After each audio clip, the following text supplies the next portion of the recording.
Hello, everyone. Happy Monday. I wanted to just do a video for those of you not in class today so that we could go over the stages of sleep and dreams and keep you caught up on what we're doing in class. So we left off on Friday talking about sleep, why we need sleep, our biological rhythms. And today we're going to get into what sleep actually looks like, what it is, and how it develops through the night. So we're going to start by talking about the stages of sleep. And there are 5 stages of sleep, and then kind of this stage of pre-sleep, which is an addition. And this slide actually shows you the different brain waves, and that's how we know what stage of sleep, what the stages are, and what stage someone might be in, because obviously you can't, wake them up and say, oh, what stage of sleep are you in? That's not going to happen. So in our pre-sleep, this is called the hypnagogic state.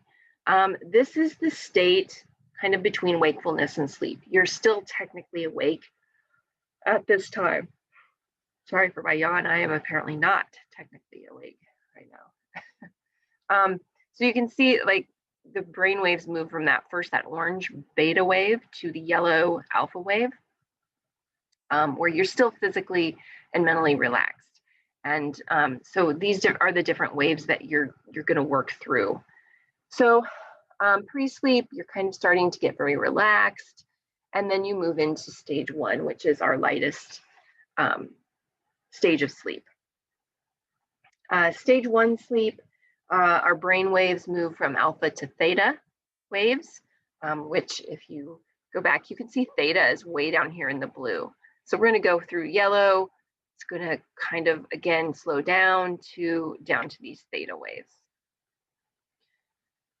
This stage of sleep will last between 30 and 40 minutes, and it's going to be accompanied by brief dreamlike images, resemble vivid photographs. If you are woken up during this time, you may not feel like you've been sleeping at all, but technically you have been. This is where we experience myoclonia or myoclonic jerks.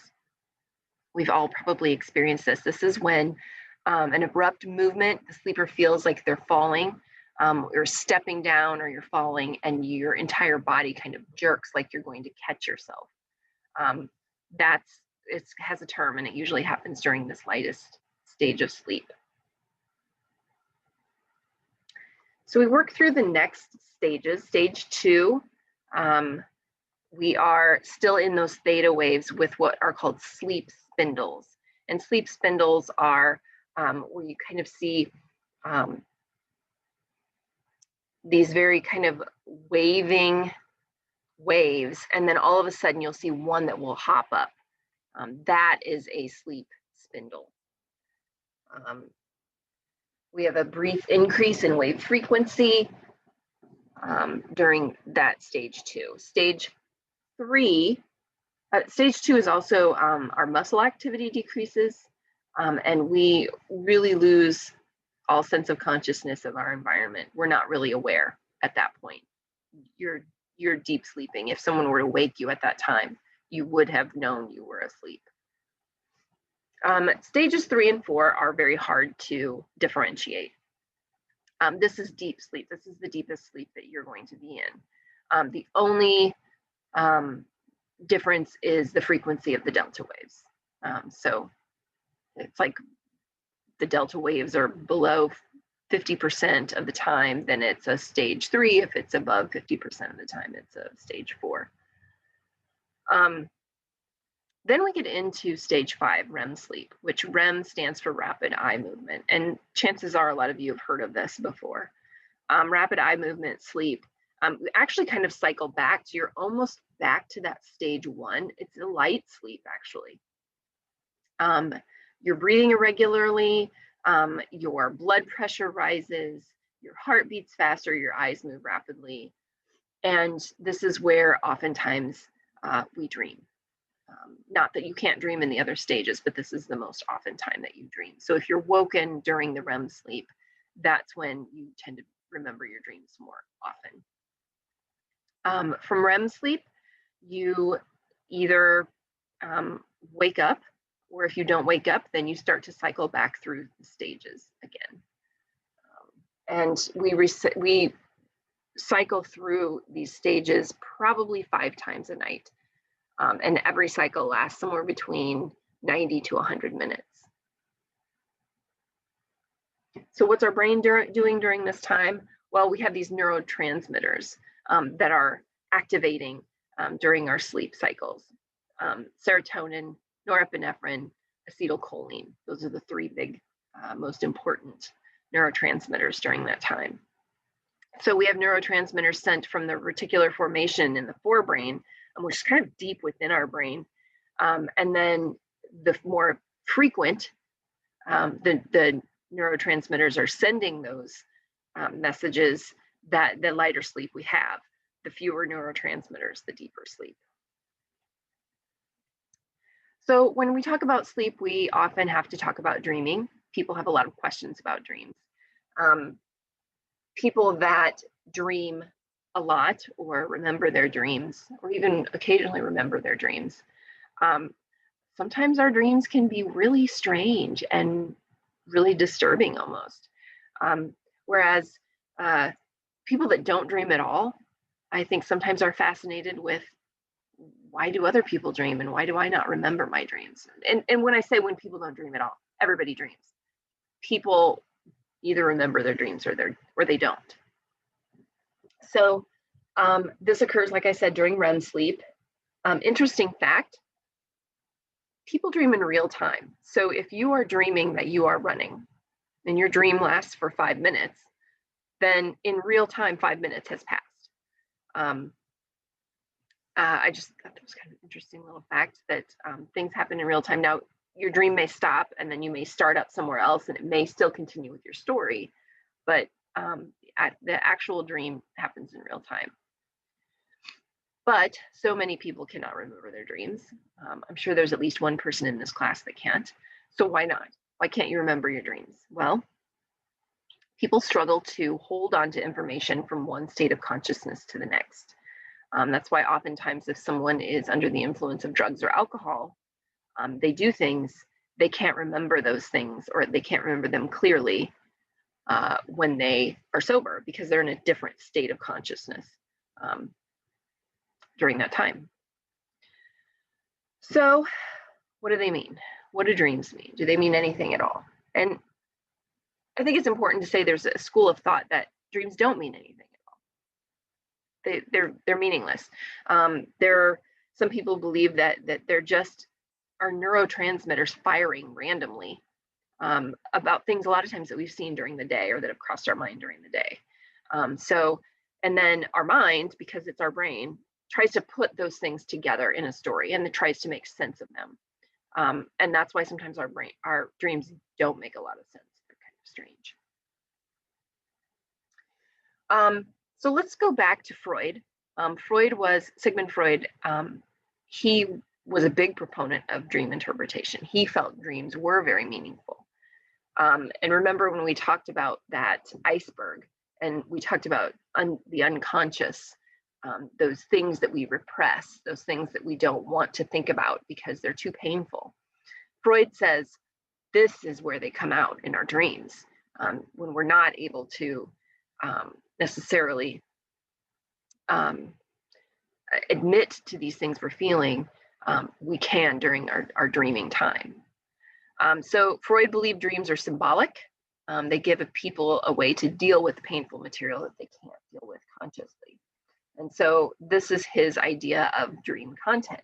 We have manifest content and we have latent content. And I would probably ask you to focus on this a little bit, because this is what your assignment is going to be today, is to look at a dream that you've had or a friend of yours has had or whatever, and look at the manifest and the latent content. So manifest content is your obvious but superficial meaning. My example, last night I dreamt I found a cat in my oven. This was a real dream I had one time, probably sometime when I first made these notes. The manifest content is basically that there was a cat in my oven. It's it's obvious, it's superficial, it's what the dream is. However, latent content says there's true meanings found in symbols, and the symbolism can be found in different places. So you can do a quick search on the internet and find dream interpretation, and you can look, it's like a dictionary where you can look up different things and look at what they, what they mean, what their symbolism is. So I actually had a dream interpretation book. I looked this up. A cat, I looked up cat because it was a cat in the oven, signifies treachery and deceit among those you trust. And then a cold oven, which when the cat was in my oven, it was not like cooking. It was a cold oven, and the cat was in there. Like I opened it and the cat came out. The cold oven indicates regret over a lost friend or a missed opportunity. And so in the latent content, you take that and you apply it to what might be happening in your life at that time. So maybe I regret that I lost a friend, but that friend, was deceitful and I had trusted them and I lost that friend as a result. I could apply that dream to that situation. Hopefully that helps to make a little bit of sense. Now, there are two kind of broad theories today about dreams and what they are. The first one is the activation synthesis theory, and that's the one where neurons are firing in parts of the brain that control movement and vision. And the brain is trying to make sense of these by just creating some type of story. This is what I was talking about earlier. Hey, during the day, I saw a cat. During the day, I had, seen my oven, I don't know, and just randomly, the visual parts of my brain where I saw those things fired because they had done that during the day. And it was just something that they were continuing to do. Hey, this happened today. I'm going to just fire these different neurons. And then my brain just made a story out of it.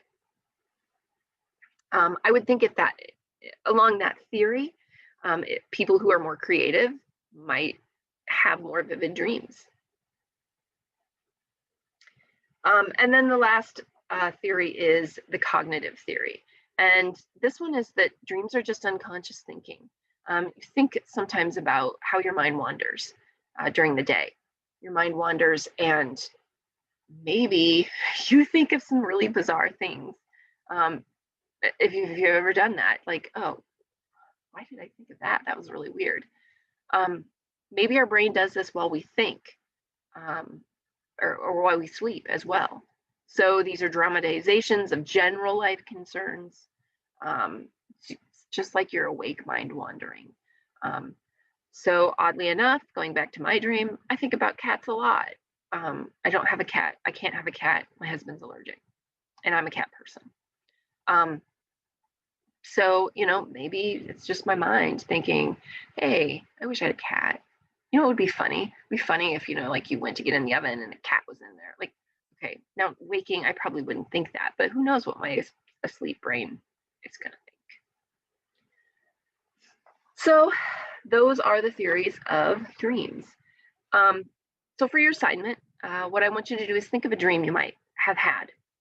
If you can think of a dream you've had, whether it was last night or whether it was a month ago or whenever, I want you to then look at the manifest and the latent content of that dream. If you can't think of a dream you've had, or if you're one of those people who can't remember your dreams, you can ask somebody else, hey, can you tell me about a dream you've had? Because I have to do this assignment and I don't have one of my own. And that's fine. If you can't find someone who can help you with that, make something up. It's fine. I'm never going to know that you didn't actually dream this dream. So, feel free to do what you need to do, and then be able to kind of pick apart the latent and the manifest content. Remembering the latent content is just the actual dream. It's just this very superficial, like this is what the dream is. The manifest content is where you're going to want to search online, look for what some of those symbols mean. Okay, so that is all I have for today, and I will hopefully see you tomorrow.